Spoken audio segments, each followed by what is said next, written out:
This is how you slay an extra long intro. Show them the same angles like they want to see more, but they really don't. Just turn on the tutorial. And there's no aspect, no facet, no moment of life that can't be improved with pizza. Thank you. What is up, you guys? If you want to see how I accomplish this look, keep watching. So today I'm going to try something new. I am just going to bring my concealer to my crease, basically, and not on my lid. And then I'm going to put some eyeshadow on and prime my lid after I complete the eyeshadow that I'm doing above my crease. Just going to set this because I have oily eyelids and skin, so if I don't set it, it's going to get all over the place. So I'm going to take the Urban Decay 24/7 Glide On Eye Pencil. This is in the shade Perversion, and I'm pretty much just going to cut my crease. And this doesn't have to be perfect, but it does need to be a little bit spot on so that whenever you are blending the eyeshadow out and everything, whenever you go back to clean it up, you know, it's not like all over the place. I'm going to take this Juno & Co pencil brush and the shade Rustic from my palette, and I'm pretty much just going to lay this right on top of it. Now, don't worry about blending out the black line because that's kind of sort of the point. And depending on what kind of liner you use, you might want to move pretty quickly. This one that I'm using, it sets fast. I normally don't like doing my cut creases this way because I feel like they're a little bit complicated, but I thought I'd give it a try because I like the way that it looks. And it can't be that bad, so the only issue I'm having right now is the fact that the black liner is not blending out. Anyway, I'm taking Sienna from the palette, and I'm layering it right on top of that because I want this to be a little bit warmer. And I'm going to take my blending brush again and soften that line.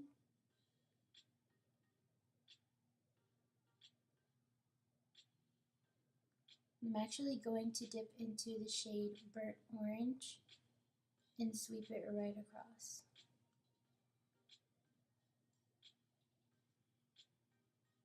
I feel like this isn't turning out nearly as impressive as I anticipated, but at the same time, I'm definitely blending less eyeshadow, so it's kind of less work. It's just harder to do, harder to see the vision, I guess, the end result. Now I'm going to take the shade Mulberry, and I'm going to put it on the black line. And I'm using an angled brush because it's just going to give me a little bit more precision with this application than a pencil brush would. And it's also going to allow me to blend upwards without taking the eyeshadow all over the place. The trick to these cut creases like this is that you don't have to blend so much because you're already pretty much at your brow bone. And I think that's why they're so complicated for me, because I'm used to blending and blending and blending. And with these, you don't really have to. That's not how the look works, per se. It's basically supposed to be a little harsh. And that's something that's hard for me to adhere to because I like blending. I like softness. I like no harsh lines. So far, it's turning out way better than I anticipated. I'm going to take another angled brush and a little bit of Noir from the same palette. And I'm just going to go exactly where I put the black eyeliner. And this brush that I'm using is very, very thin. So it's giving me lots of precision. And I'm just going to gently blend that out because I don't want it to take over all of the work that I just did.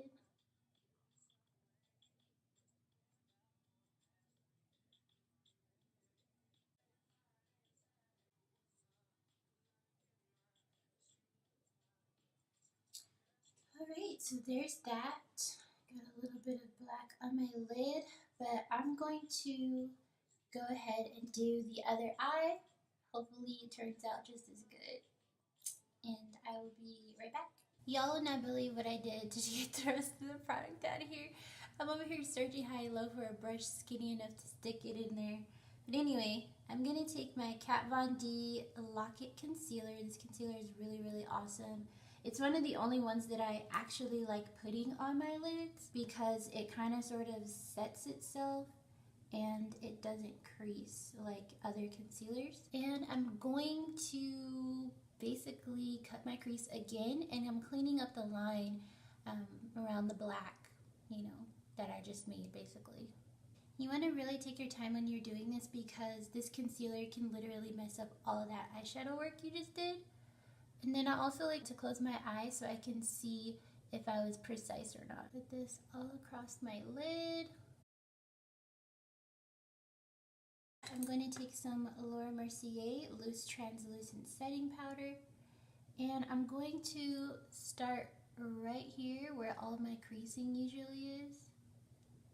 And I'm putting this on pretty heavily only because, like I said earlier, I have oily eyelids, so if I don't set my concealer, my primer, my oils seep through and ruin everything. That's also why I use a matte primer, matte eyeshadow primer from MAC, the Soft Ochre Paint Pot, because it's the only thing that's ever kept my eyeshadows from gliding off my face throughout the day. And believe you me, it is super embarrassing when your eyeshadow is just giving up. But this translucent powder is really awesome because it is actually translucent, so it's not gonna leave a weird tint on your eye if you do so choose to set your concealing primer.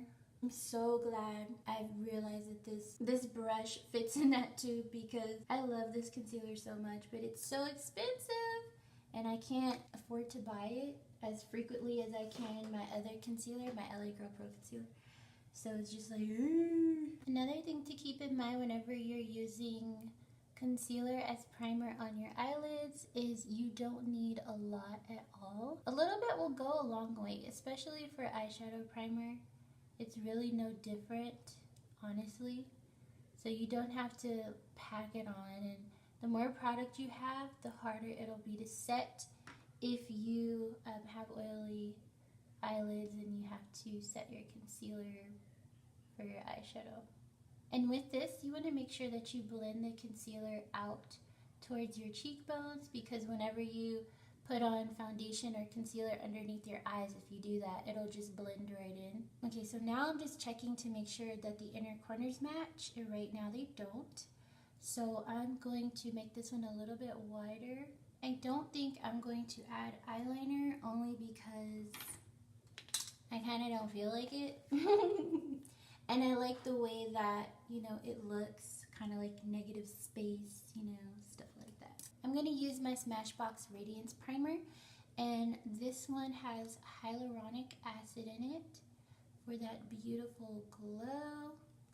And I honestly just feel like I need to use this because my skin feels a little dry, and it might be because the weather is changing, I don't know. But this is just going to help with that, I'm hoping. It's something that I saw a lot on Instagram is people using CoverFX drops before their foundation. So I'm going to do one at a time because these drops have a tendency to dry really, really quickly. And I'm going to take this blending brush and I'm just going to blend it out. Oh my god. A little bit really does go a long way. Holy cow. Okay, so I'm just gonna blend it out with my finger. That was the scariest thing ever. Oh my god. I'm just gonna put it all over. This is what makeup is really like, y'all. experimenting and finding things that work for you and things that don't, and just having fun overall. That is a ridiculous glow. I can see why they cost so much money. Definitely uber pigmented or super pigmented. Now I'm going to use, yes of course, my Fenty Beauty Pro Filter foundation. This is in the shade 400, and I really like this foundation because it is great for everyday wear. The formula is not super duper heavy. Even though it is matte, it's not very matte. It's very soft, and it looks beautiful on my skin, and it also covers up my manchas. I believe mostly because this shade is a little bit, you know, orange on me, that it does that, which I don't mind because it covers everything up, and by the time I put on my concealer and everything, it's basically my shade match. So I'm just gonna blend this in, and I'm using my Thrive Cosmetics blush brush. I've been loving these brushes for blending in my foundation, especially this one, because I feel like this foundation specifically works best with a brush. So I decided that since I use this concealer on my eyes, I'm gonna use it underneath my eyes, just so that there's a matching thing going on. I'm gonna use this concealer so that the under part of my eye and the upper part of my eye match. And that's really important when you're doing a look like this, at least in my opinion, because if they don't match, then it's going to create a little bit of a difference on your eye, and you know, it's gonna make like a line of demarcation, unless that's what you want, which, you know, that's fine too. There's nothing wrong with that. I'm going to take my Thrive Cosmetics blending sponge. I love this sponge, mostly because it's really, really soft. It's softer than a beauty blender to me, and I like the flat and super duper pointy side of this sponge, because look at that, it's getting right there in that inner corner, because my concealer needs to match up with my eye, you know what I mean? It's getting right there. And even though normal beauty blenders can get really close to your eyes and precise, they're not that pointy, and that makes a difference, at least for me anyway. So I like that I don't have to squeeze the sponge like I do with a beauty blender in order to get that super precision situation. But see how this concealer is blending into the concealer that I used on my eye, because they're the same concealer. Back into my Laura Mercier loose setting powder. I'm going to go ahead and dip into this just like that. And I'm coming up into the corner there and right underneath my eye. That's it.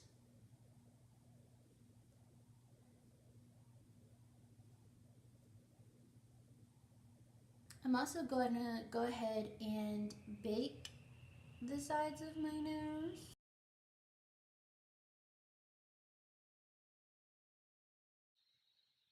Just like that.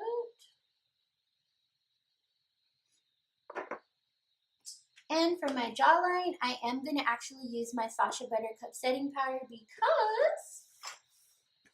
because I use this to lighten up my foundation a little bit so that it's not so harsh or orange. Add a little bit of that right up in there.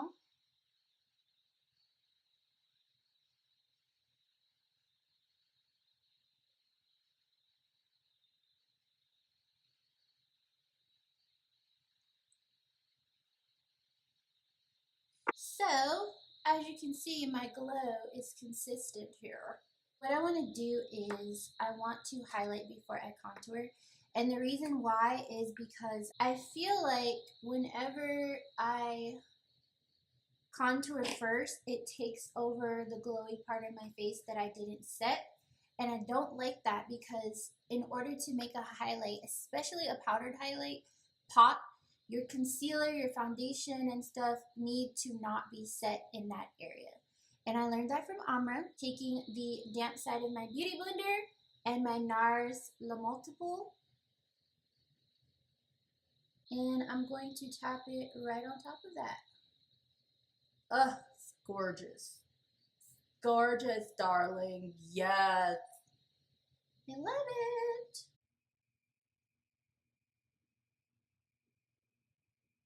Ugh, I love this. I don't even have to add a powder on top of this either. And I just might go ahead, take a little bit of this on the very tip of my sponge and pop it in here. And for my contour, same old, y'all. Lancome Dual Finish Foundation Powder in Suede 530C. And I'm just tapping this on because, again, I put down that highlight, so I don't want to rub it off. And I also want this to blend into the highlight seamlessly. I think what I want to do, just to stay, you know, on top of things here, I'm going to take my AMREZY highlighter and I'm going to tap it in, right at the highest point of my cheekbone. And I'm also going to put it over yonder and right here, because I never highlight the bridge of my nose. And again, the highest point of my cheekbone. Now you do want to make sure that you blend this out, because you don't want to have, like, you know, a glowing, highlighted cream product and then bam, you know, just some powder sitting on top of it like, you know, a pole on a hill. I'm also going to take a little bit of it and put it on my inner corners. Because why not? So the face is looking right. It's looking tight. Okay. I'm going to put on my beauty mark, of course. I got sent these lashes from Honey Lush, and alrighty. So I'll just hold them up. I don't believe they have a name. I think they just have numbers. But anyway, so they're just really fluffy lashes, and I don't know if you can tell, but like there's super long ones sticking out. So these are really, really fluffy. And I'm going to put these suckers on. Yeah. I like how thin the band is, and I also appreciate how the lashes are curled. Oh my god, wait. There are blue hairs in these lashes. From a distance, you can't tell, but like holding them up to the light, there's little blue hairs. Okay, well, that's cool, I guess. Not something I was anticipating, though. Let me measure this. And I also like to take off this little front piece right here because it'll poke me in the eye. And I'm not interested in getting poked in the eye. The hairs are a little bit all over the place though. They look pretty in the tray, so we'll see. And I'm gonna go ahead and use my Thrive Cosmetics Infinity Waterproof Eyelash Adhesive. So if you're allergic to latex or anything else like that, this is going to be the glue for you, sis. As a little bit of insurance, I'm going to put on this black eyeliner. This is the Kat Von D Tattoo Liner in the shade Trooper Black. And I love this liner because the brush is super duper pointy and they're actually bristles. So I can get very close to my lashes. You can barely tell that I put liner on, but I did. Okay, so the glue has started to turn blue and translucent, which indicates that it's ready to be stuck onto my eyeball. And I'm going to do just that. I'm going to flip my mirror to the super duper magnified side so I can see all the little hairs of my real lashes that might get in the way. And I'm just going to stick it on. I also hate when my eyelashes get in the way. It's like they're offended. Like, how dare you? How dare you put fake lashes on top of us? Are we not good enough for you? No, you're not. Not while I have on eyeshadow. You really have to be careful with these inner corners too, with putting on lashes, the inner and outer corner, because if you're not careful, if you don't make sure that they're glued down, they're going to lift. And let me tell you something. When people see that your eyelashes are coming off, they feel bad for you. And they feel so bad for you that they're not going to say a word. They're going to let you walk around with that eyelash lifted up, okay? Like it's supposed to do that. They will look you dead in your eyes and not tell you. So I'm going to add some dots underneath my eyes. I did this in my last tutorial, but I used my mascara wand. This time I'm going to be using a dotting tool.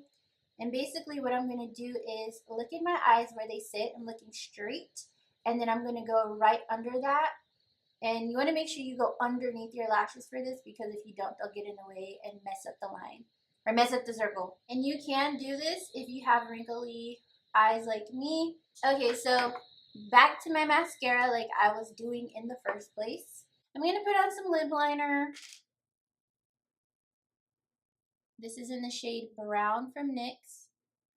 Okay, so I'm going to use this color called Matte Darling from Milani. Then I'm going to go in with a Milani Keep It Full Lip Plumping Gloss. This is in the shade Nude Shimmer.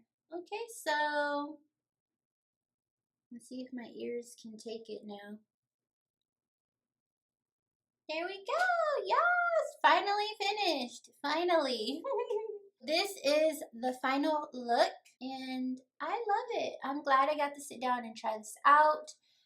It wasn't as scary as I thought it was going to be doing my cut crease differently.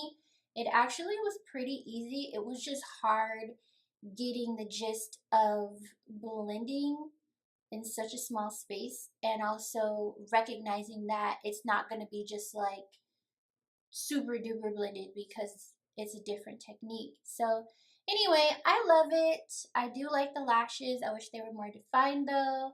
And I'm digging the dots underneath my eyes. So, and I hope you guys enjoyed this video. Thank you so much for watching again. Don't forget to subscribe and watch these videos because they're here for you, and I know that you'll enjoy them. If you have any requests, go ahead and leave them down below because I actually do my requests. And yeah, I'm see y'all next time. Bye.